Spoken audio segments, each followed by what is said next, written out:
আমাদের দলের লোকেরা ঢাকায় এসে রিক্সা চালায়, কেউ হকারের কাজ করেছেন, কেউ বড় বড় বাড়িগুলোতে দারোয়ানের চাকরি নিয়েছেন।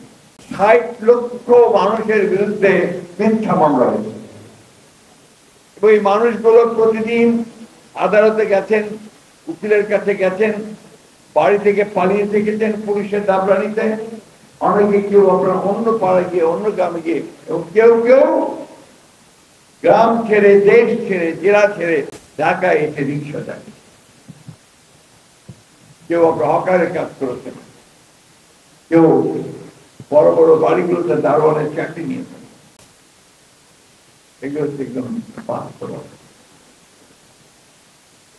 আমাদের দলের লোকেরা প্রায় ১৭০০ মানুষ বিএনপির, তারা আপনার গুম হয়ে গেছেন।